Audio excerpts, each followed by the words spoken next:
Hello, everyone. We are excited that you're here today, and we're going to be learning from Mark Pagano. The Missouri Alliance for Arts Education supports, promotes, and advocates for the arts across the curriculum. We utilize the left side of our continuum here through the various resources and workshops available through our website. We believe the arts belong in the classroom, and that can look a variety of ways. So please help me welcome Mark Pagano. Mark is a musician, performer, teacher, and teaching artist who uses arts integration techniques to conduct songwriting workshops in area schools. For more than a decade, he has worked with Springboard to Learning to engage students from kindergarten to seniors in high school in writing and recording original music. His recent work with the Endangered Species Project has focused on learning about the animals with whom we share our world, and you can learn more about his music at marcopolomusic.com. Hey everybody, thanks for having me. I'm glad to be here to present some of my work to you. So I have been working in area schools for about a decade doing this program called Music Maker, and I thought I would just start the way that I start most of just to clarify, these programs are residency based, so I'll see a couple classes at a school over a period of around 10 weeks. And I thought I would start with the way that I start all my residencies, by playing a song that I wrote. And I hope the audio will come in clearly through the Zoom. We'll see what happens. I'll do my best to communicate this song to you. It was inspired by a trip to the St. Louis Zoo. Anyone ever been to the zoo? I met an animal there named the hellbender salamander, and it inspired this song. Due to rising temperatures, water pollution, and the mysterious chytrid fungus, the hellbender is now an endangered species.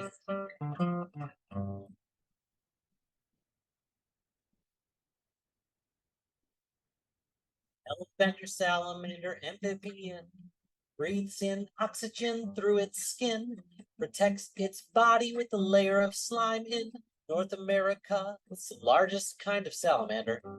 Hellbender, hellbender, hellbender, hellbender.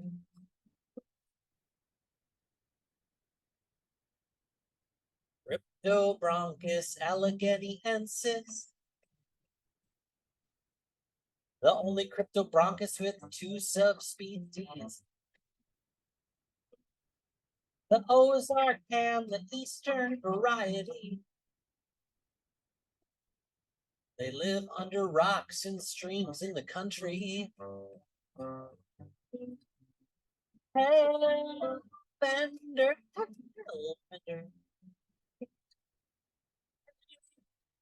bender, hellbender.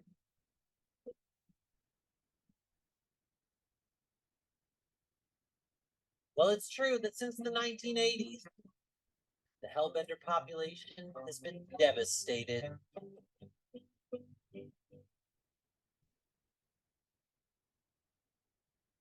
What happens to the hellbender happens to us.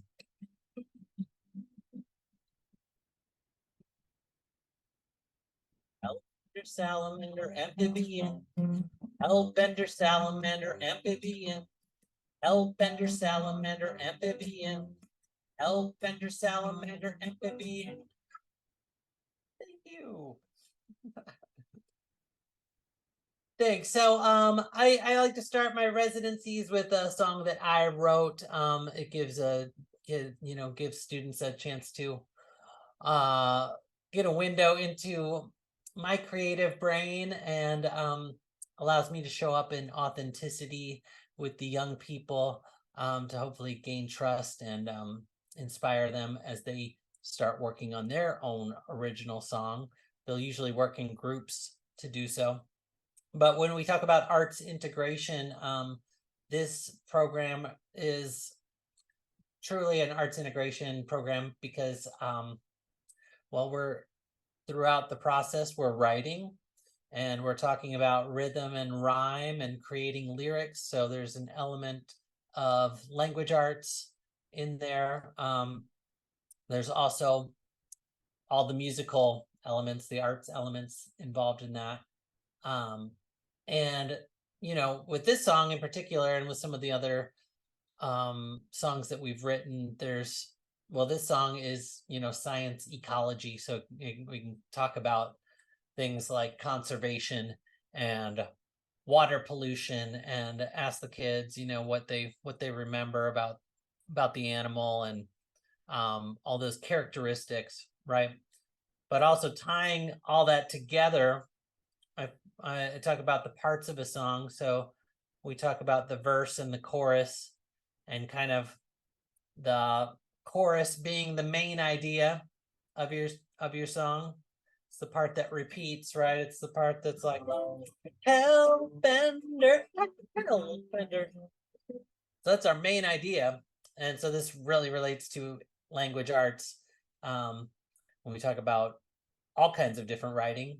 We also talk about the hook, right? So that's the part of the song that grabs your listener and pulls them in, gets them interested.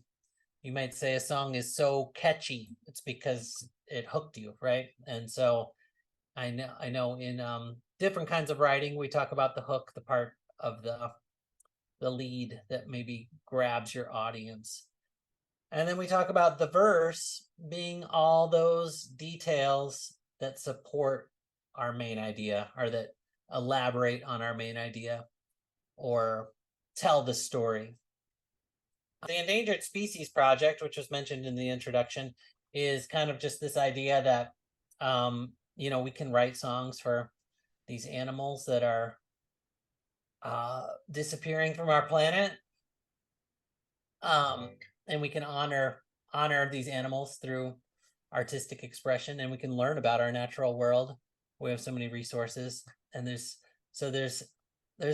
another whole element of arts integration in this particular process where there's research happening, right? So we can talk about you know, internet literacy and how to find good sources for our material, and how to extract information from articles. So we're reading, we're writing, we're taking notes, we're educating ourselves about our natural world through research. So this is a song that was written by a group of 5th graders about another animal called the axolotl, which is also a salamander. So I hope this comes through. I'll do my best here. This one?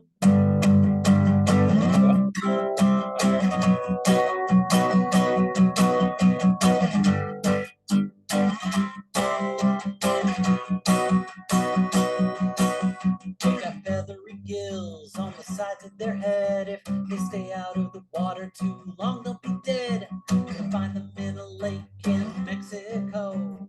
They're pink with the bioluminescent glow. Axolotl,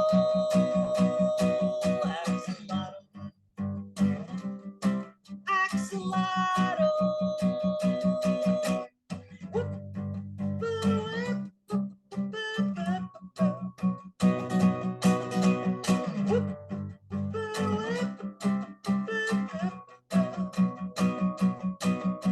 They eat brine shrimp, insects and snails. They can regenerate body parts and not just their tail. They live to be more than 15 years still. They look like little babies with their pink little ears. Axolotl, axolotl, axolotl, axolotl. Whoop, whoop, whoop, whoop.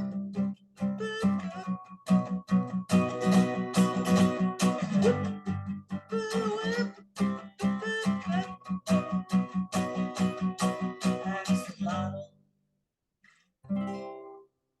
Axolotl.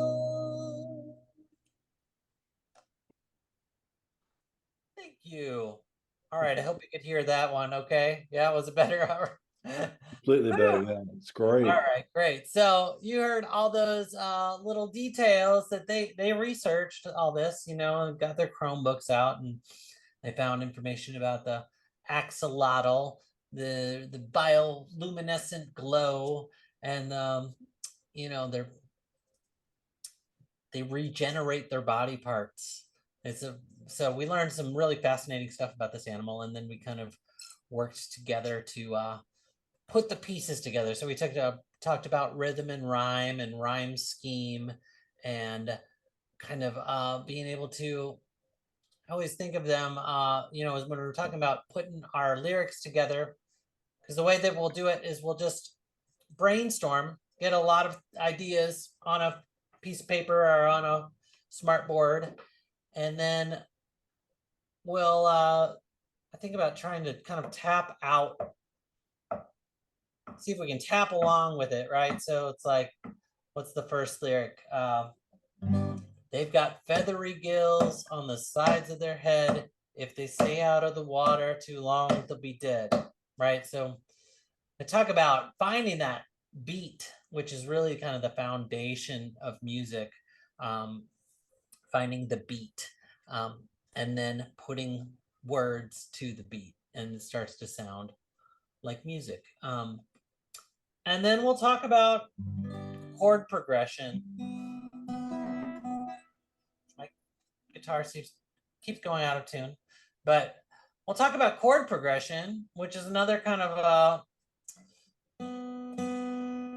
musical element, right? And we'll create chord progressions just randomly, or by chance, I should say. So like, I think for this one, you know, sometimes do I have any musicians here? Are we all any musicians? So you know, if you're a musician, you know that there's certain chords that work in certain keys, right? So like if we're in the key of C, we have our C chord is our main chord. If you go up from there, you go to a D, which is usually a minor. The 2 is usually a minor. We go up from there, we go to an E. So it's just the musical alphabet, C, D, E. What comes next? F is our 4 chord. 5 is G. 6 is A minor. So I might just say, give me a number between 1 and 6. And we can do this right now. Anybody give me a number? Between 1 and 6. Or you can, okay, 4. So 4 would be this. So give me another number, somebody else. 5. And we like to work in groups of 4s in a lot in music, because most music's in 4 time. That means we count to 4 and start over. So somebody else give me another number. 1, 2, 3. Okay, to the 1. And then one more number. It could repeat too. So we could have another 4 or another 5. Anybody want to give me a number between 1 and 6? 2. So that's our, so we could say, oh, that's our chord progression. We'll use that. Or I could do it faster, right? I can make those changes faster.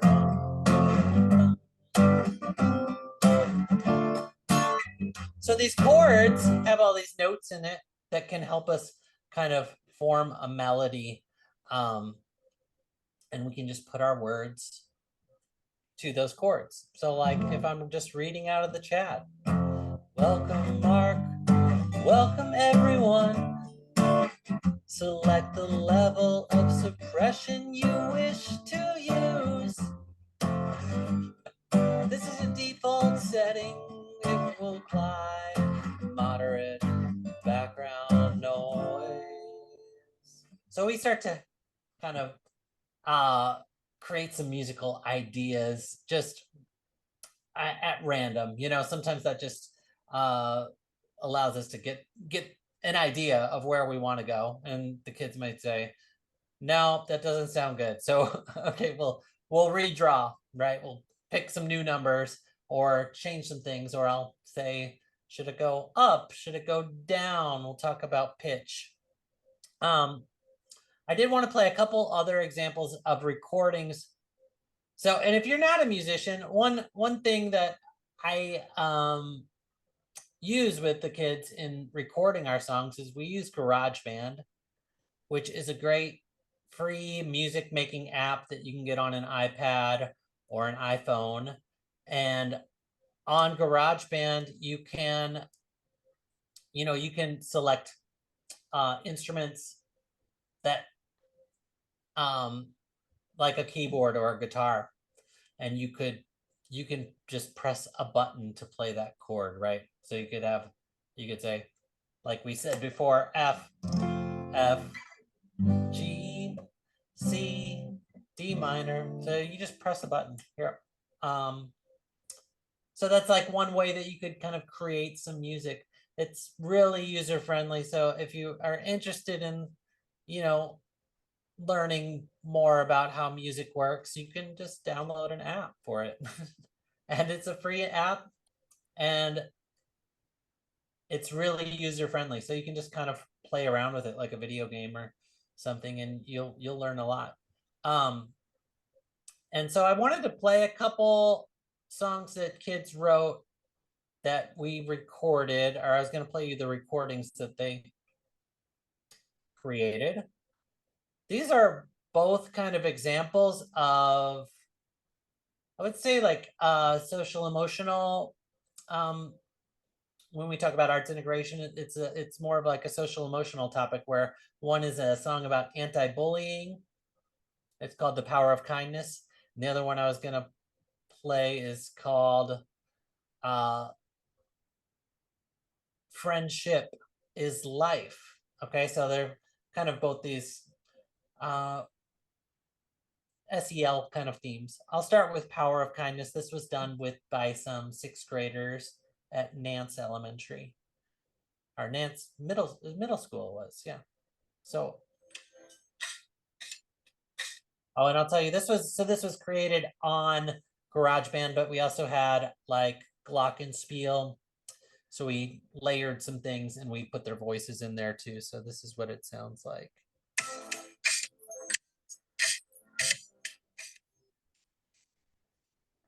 Revolution is power. Revolution is power. Revolution is power. Revolution is power. Revolution is power. Bringing peace to the system. Put a stop to bullying. Sometimes you gotta resist them. Promoting kindness, peace and positivity. If we come together, we can make it look easy. All together now, we can make it through. If you want to see a change, it's up to you. You gotta know where people's coming from. If the kind of revolution is going to come.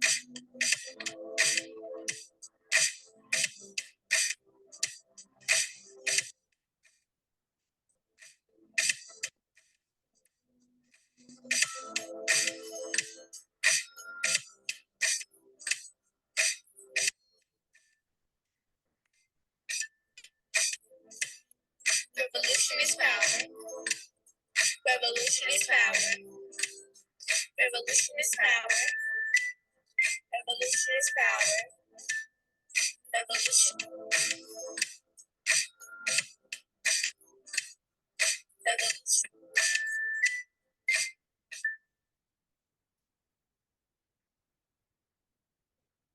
Says power of kindness. If the kindness revolution is going to come, is the lyric, which I thought was just a really beautiful message. So, we know the power of music in kind of encoding messages, and we can use it to learn and to express. And I just love hearing what the kids kind of come up with. The other one I was going to play, this was written by some high school students at Clyde Miller Career Academy. I'm in St. Louis City, so I mostly work in St. Louis public schools. I've done some other area schools as well, but a lot in SLPS. So this one's called Friendship is Life.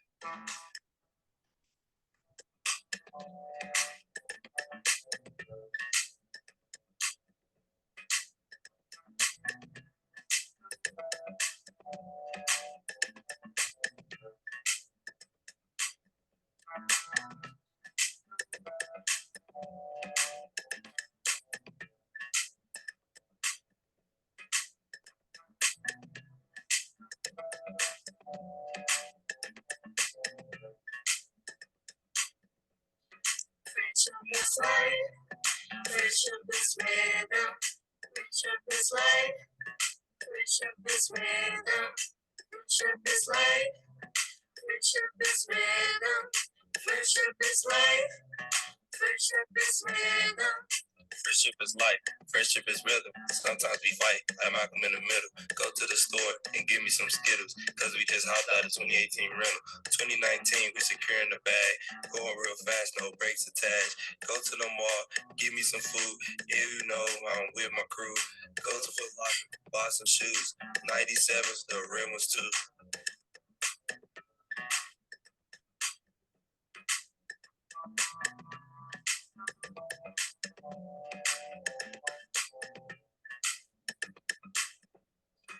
Friendship is life. Friendship is rhythm. Friendship is life. Friendship is rhythm. Friendship is life. Friendship is rhythm. Friendship is life. Friendship is rhythm.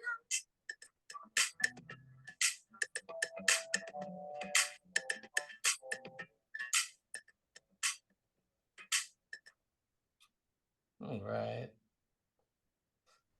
So there's a couple examples of songs that came out of this program, Music Maker. And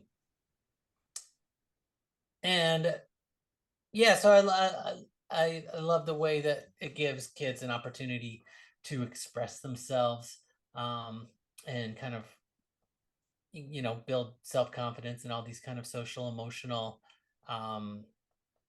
skills that we know are so important for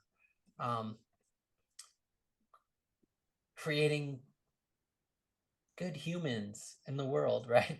So it's the power of music and the arts that I think is so amazing and important to try to integrate into our days. I wanted to open up to some questions. Does anyone have questions about the program or anything you've heard so far? Or I had one, Mark, and that is when you approach a new residency there and you're coming on board, do they typically come with some sort of curricular tie-in they're hoping you will make, or is it more about just engaging students in a creative process about any topic? that's a good question. So it really depends. We always start with a planning meeting with the teacher, and so at that point I will, you know, try to find out if there's something that they're learning about that we can tie it into, like a class that I met with today. They're starting to do countries of the world, and so they were like, well, we could write a song about the countries we're learning about. So we're already doing this research, and so so yeah, it'll come up in the planning meeting with teachers. Well, so I've done songs around science themes, and around historical figures, all kinds of different stuff. Oh, so and then Tom asked what subject matter. Yeah, so I've done it. I've worked with all different kinds of subjects. I think it's applicable to pretty much anything. I do think that when you get into songs about math, that can be a little tricky or redundant, but there's certainly a lot of ways to connect music and math. But I find that as far as what song topics work best, I think I think a lot of this SEL kind of stuff or character development, character building topics work well. Also, social studies and the sciences. There's all kinds of different ways to tie it to different curriculum. So um, it's fun little challenge every time.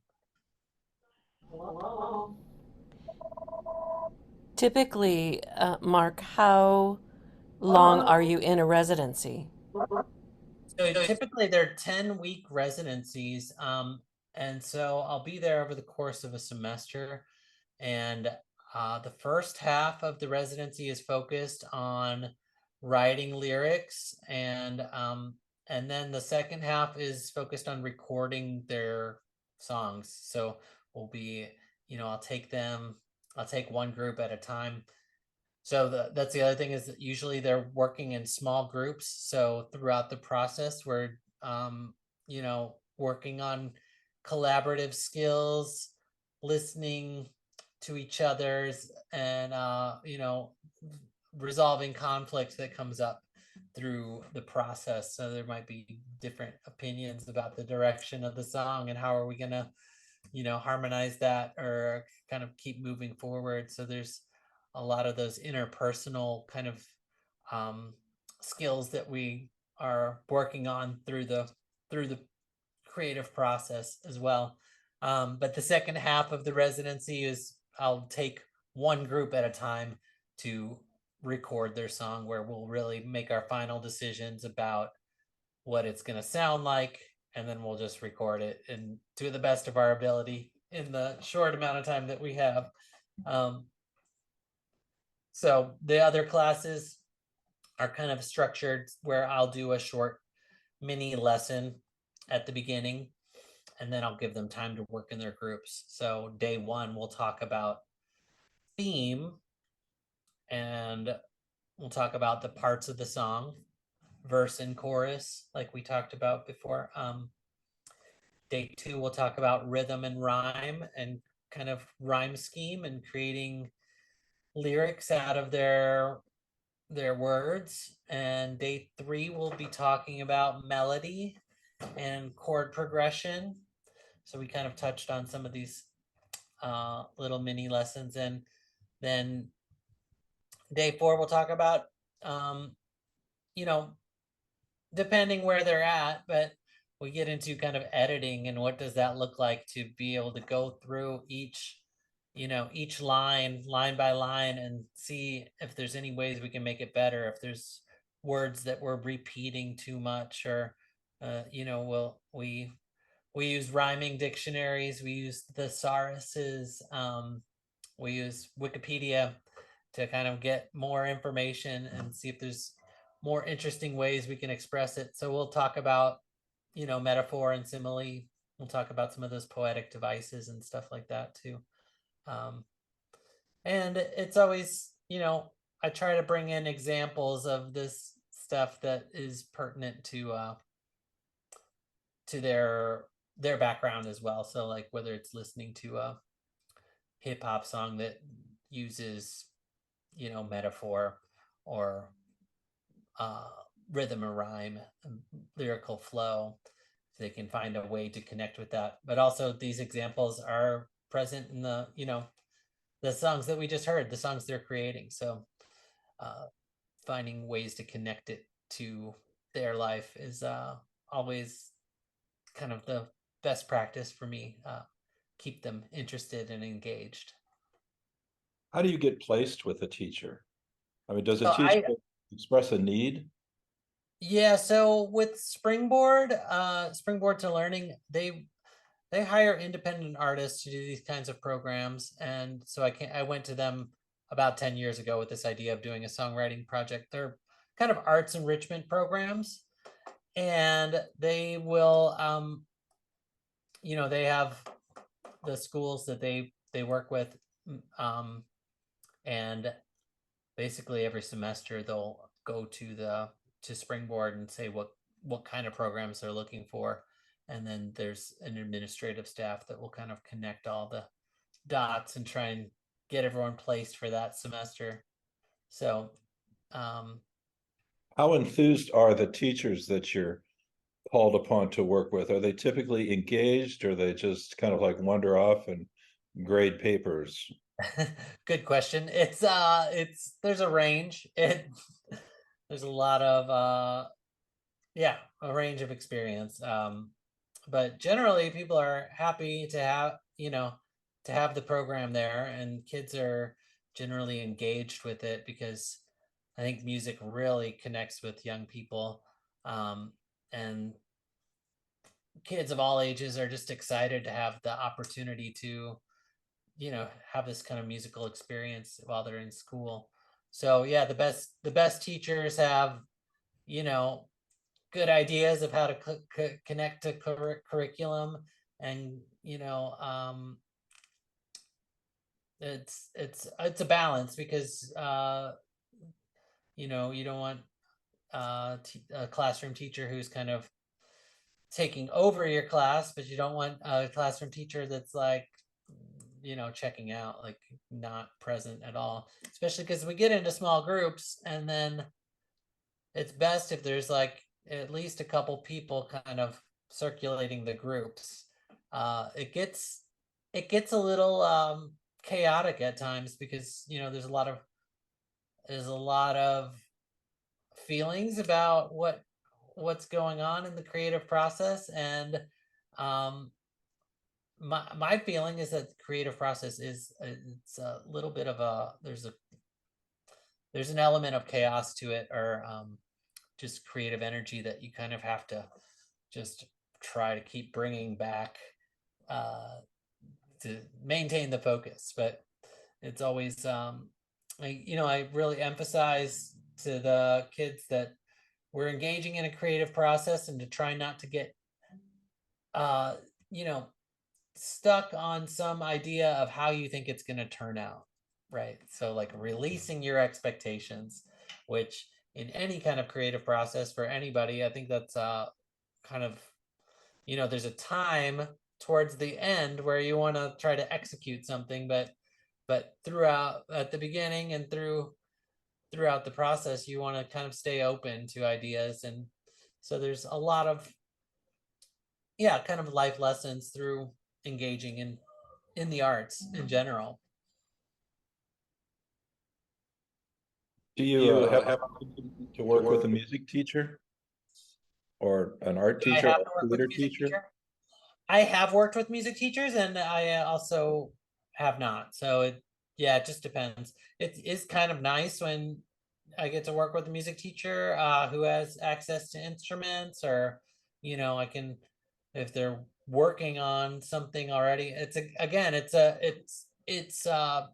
neat opportunity to kind of connect my art form to whatever they're already doing. I think it's it, that's the arts integration challenge of it. But for me, it's a lot of fun. So I do like working with music teachers, but it's kind of a rarity that I do. I was wondering, do you ever get to go back to a particular school, or to re-engage and say, and they say, "Oh, there he is." Occasionally. Uh, Yeah, that happens sometimes, but yeah, it's definitely not the norm. So there's a little bit of a transience to the residency work where you see kids, you kind of make a connection with them, and then you're on your way, so to speak. But it is fun when you get to go back. Or sometimes I'll go to a different school, and there'll be kids from that I know from another school. So because kids move around too sometimes. So good. If you would like, we can take a few moments for reflection on the work that you presented to us today. okay.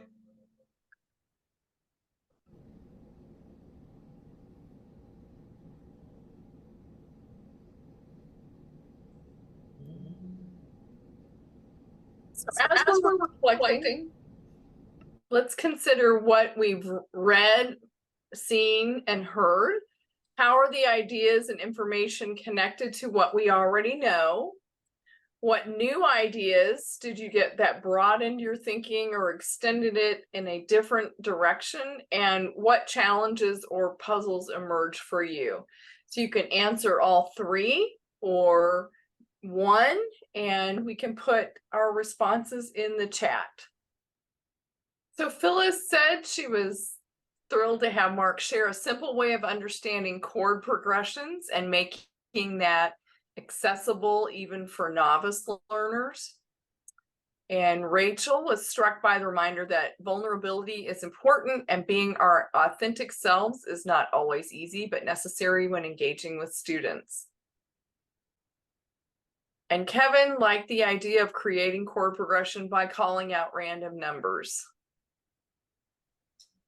Yeah, with the random number exercise, also sometimes I'll use like a big dice or a die, singular, but you could use a dice and then you could divide it, you know, by 2. Get some math in there as well. But you got six numbers on there, so it kind of turns it into a game. So you know, anything you can do to kind of make it a game, make it fun is you know, good practice for maintaining engagement. And Tom had the opportunity to work with the teaching artists to also taught songwriting, and happy to see that it's happening here. That's neat. Did they have any other different techniques? Well, I only watched her work with second and third graders, and so she had a she didn't go very deeply into in any kind of musical terms, but she did figure out a way to have kids come up with melodies by clapping their hands and using numbers somehow. I can't exactly remember how it was, but I was just astounded at how completely engaged every kid in the room was in the process. And it was just definitely truly a collaborative effort. Neat. And like you, she was very talented and could just like really think on her feet and kind of like interpret what the kids were getting at melody wise and lyric wise, and to where they were convinced that even though the songwriter, the musician teaching artist was really just kind of like creating along with it, they took complete ownership of what they had done. Yeah, that's cool. Yeah, one other exercise I do sometimes with melody is to talk about solfege, you know, and do re mi fa sol la ti do. So we'll create a melody at random, kind of like we did with the chord progression, where you can create a pattern of pitches based on that, where you could have 5 different notes and then put those notes to some syllables or some words, you know, and that gives you kind of an idea of how melody works. So to speak to Phyllis's question about assessment opportunities, yeah, with these programs, there's not much of an assessment. I guess the way that we culminate these residencies is that we'll get together and we'll share the songs that were created in the class. And when we do that, I like to kind of keep it fun and do it kind of, I'll do like radio interview style, where I'll invite the group up, you know, and we'll listen to the song. And then instead of, you know, it's not necessarily an assessment of the song of like what to demonstrate what they learned, but more about their experience in creating the song with the group. So give them a chance to kind of talk about the challenges they had to overcome to create together, or, you know, ask questions like, what was your favorite part of the song, you know, So we always try to keep it positive and to, really emphasize that it does take a lot of courage to sing into a microphone and to share your voice. And so I really focus on trying to have everyone have a positive experience in the music making. And so that's kind of a fun way to do it. Is there ever a music notation component? Not really not in this program. There's just not enough time to get into that kind of musical language. It's more focused on the lyrics and how to use lyrics to create a song. So there's musical vocabulary that comes up, like tempo and melody and pitch and beat and rhythm and all those things. But yeah, we don't get much into music notation. I'm glad that the musical notation thing came up because Paul McCartney says, I can't read music, and many other artists, musical artists have confessed to that as well. And I just wonder, in music classes, if I'm not saying that musical notation should be banished or whatever, but sometimes I have a feeling that it may constrict some of the creative aspects and leave too many people out of music. Do you have any thoughts about that? I totally agree. I think it's kind of it's not accessible for everybody. So it does. I actually didn't ever really learn to read music. I do. Hoping you'd say that. I have an understanding of it, but it's not how I got into music, so it's not my entry point. So I think about that with kids a lot, in any kind of given lesson. It's like finding the entry point. How am I going to connect with this class? And your students, especially if you see them every day, so you can kind of think about what's my entry point, how can I connect? And it's not going to be the same for everybody necessarily.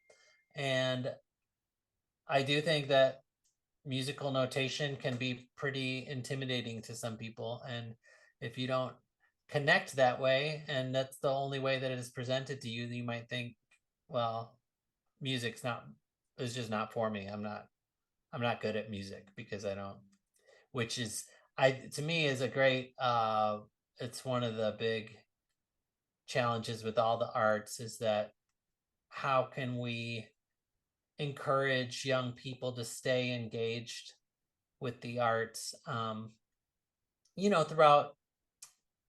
I guess my philosophy is that everyone's an artist. It's really essential to our humanity, and you don't have to do it any one way. There's so many ways to be creative, and I think a lot of times our education systems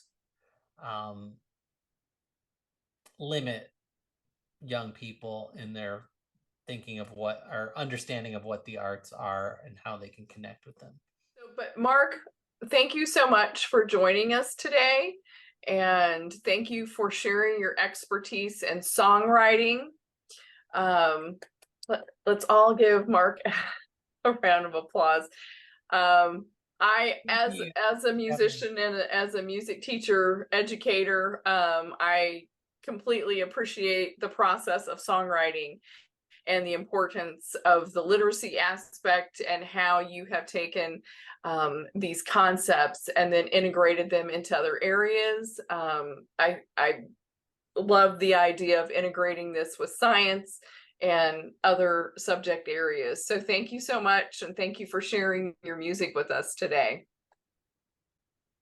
Thank you. I just want to add, the cool thing about making music that connects to other topics is that the music lives on it, and it can be used as a teaching tool, right? So, kids might learn something through the process of creating it, and then you have that song that you can sing over and over again, and you can, spread that energy and that message through the song that's created. Absolutely. Yes. Thank you so much. Thanks, Mark. That's wonderful. Please consider joining us in October for a main session on how to make arts integration a regular part of your year with Carrie Shepker Mueller. She will share her tips for the importance of arts integration and collaboration. If you need or want a continuing ed certificate, please send your name and email address to lauren.hanahan@moaae.org. And then please take some time to complete our survey. Again, if you have questions or feedback or suggestions, email Lauren Hanahan at lauren.hanahan@moaae.org, or place questions in the chat. Tell your friends, because we love to build this community. So thank you all for being here, and special thanks to teaching artist Mark Pagano for joining us today. Thanks so much for having me. You have a Thank you, Mark. We're glad you're here.